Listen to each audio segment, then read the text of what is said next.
कभी सोचा है कि भक्ति कितनी गहरी हो सकती है? इतनी गहरी कि उसे साबित करने के लिए शब्द कम पड़ जाएं। आज हम एक ऐसी ही कहानी सुनने वाले हैं। एक ऐसी कहानी जहां एक भक्त ने अपनी श्रद्धा को साबित करने के लिए कुछ ऐसा किया जो आज भी इतिहास में अमर है। ये सिर्फ एक कहानी नहीं है, ये परम भक्ति की एक अमर गाथा है। तो कहानी शुरू होती है अयोध्या के भव्य राज दरबार से। सोचिए जरा, भगवान राम का राज्याभिषेक अभी अभी हुआ है, चारों तरफ जश्न का माहौल है। और ये कोई मामूली दरबार नहीं है। यहाँ उस युग के सबसे बड़े बड़े योद्धा, ऋषि और ज्ञानी सब मौजूद हैं। और इसी भव्य दरबार के बीच में एक सवाल हवा में तैर रहा है। क्या प्रेम और भक्ति की भी कोई सीमा होती है? क्या ये एहसास इतना ताकतवर हो सकता है कि शरीर के बंधन तोड़ दे और जो दिल के अंदर छिपा है उसे सबके सामने ले आए? बस यही सवाल इस पूरी कहानी की जड़ है। लेकिन देखिए, जश्न का ये माहौल ज्यादा देर टिकने वाला नहीं था। बहुत जल्द ये आस्था की एक ऐसी कठिन परीक्षा में बदलने वाला था जिसके बारे में किसी ने सोचा तक नहीं था। एक ऐसा पल आने वाला था जो खुद भगवान राम की आंखों में आंसू ले आता। और इसकी शुरुआत हुई विभीषण के एक सीधे से सवाल से, हनुमान की भक्ति पर उठाए गए एक सवाल से। और जानते हैं इस पूरी घटना की चिंगारी कहाँ से भड़की? एक तोहफे से।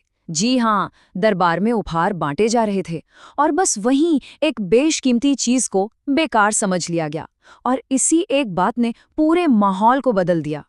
तो उपहार बांटे जा रहे थे और इसी बीच माता सीता ने बड़े प्यार से अपने हाथों से हनुमान जी को एक बहुत ही सुंदर और कीमती मोतियों का हार दिया।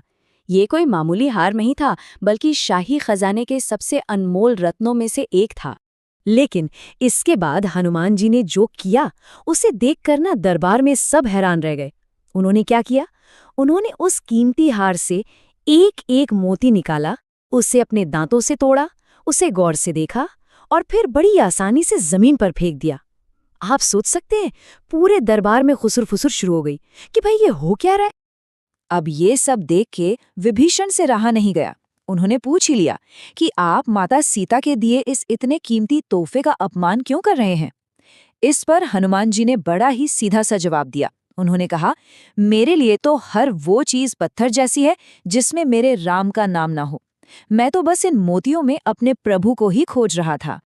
हनुमान जी के इस जवाब के बाद दरबार का माहौल और भी गर्म हो गया। अब बात उनकी भक्ति पर आ गई थी और उससे सीधी चुनौती मिलने वाली थी।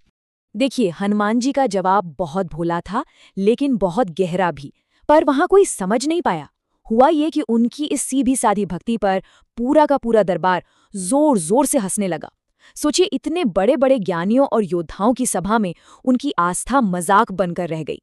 तभी भीड़ में से किसी ने ताना मारते हुए एक चुनौती फेंकी। अच्छा, तो तुम कहते हो कि राम तुम्हारी हर चीज में है, तो क्या तुम्हारे इस शरीर के अंदर भी राम है? ये सवाल एक तीर की तरह था, हनुमान जी की आस्था पर किया गया आखिरी वार। और अब कहानी उस मोड़ पर आ पहुंचती है जहां सब कुछ तय होने वाला था। वो पल जब भक्ति को खुद को साबित करना था। बस उस एक सवाल के बाद जो दरबार अभी ठहाकों से गूंज रहा था, वहां अचानक पिन ड्रॉप साइलेंस हो गया। एकदम सन्नाटा। सबकी नजरें बस हनुमान जी पर टिकी थी। सब देख रहे थे कि वो इस सीधी चुनौती का जवाब कैसे देंगे। हनुमान जी ने एक नजर भगवान राम की तरफ देखा और फिर एक जोरदार जयकारा लगाया, जय श्री राम। और फिर जो हुआ वो किसी ने सोचा भी नहीं था। बिना एक और शब्द कहे उन्होंने अपने दोनों हाथों से उस भरी सभा के सामने अपना सीना चीर दिया।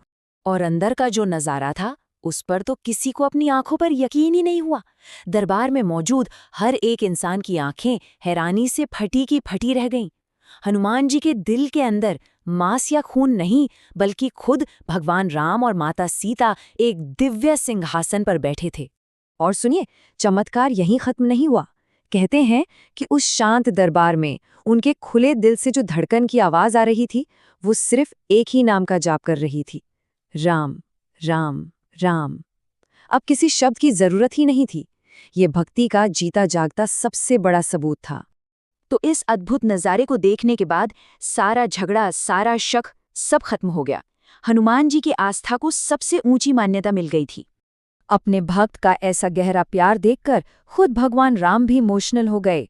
वो अपने सिंहासन से उठे, उनकी आंखों में प्यार और गर्व के आंसू थे, और वो सीधे हनुमान जी की तरफ बढ़े।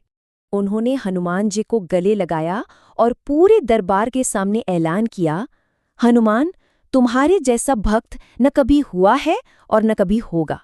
और फिर वही दरबार जो कुछ देर पहले मजाक उड़ा रहा था, अब सिर झुकाए खड़ा था। विभीषण से लेकर हर एक दरबारी सबने हनुमान जी के पैरों में सिर झुका दिया, अपनी गलती के लिए माफी मांगते हुए। तो देखिए, ये कहानी सिर्फ एक चमत्कार के बारे में नहीं है। तो फिर चलिए समझते हैं कि इस पूरी कहानी का असली मतलब क्या है। ये हमें आस्था और भक्ति के बारे में आखिर सिखाती क्या है? इसका सबसे बड़ा सबक यही है कि सच्ची भक्ति बाहरी दिखावे में नहीं होती, कीमती तोहफों में नहीं होती। ये तो एक अंदर की सच्चाई है जो दिल की गहराइयों में रहती है। ये कोई दिखावा नहीं है, ये एक अटूट विश्वास है। तो ये कहानी हमें एक बहुत गहरे सवाल के साथ छोड़ जाती है। जरा सोचिए, आज के समय में सच्ची भक्ति कैसी दिखती होगी? जो चीजें आंखों से नहीं दिखती, उनके परे आस्था और समर्पण का असली रूप क्या है?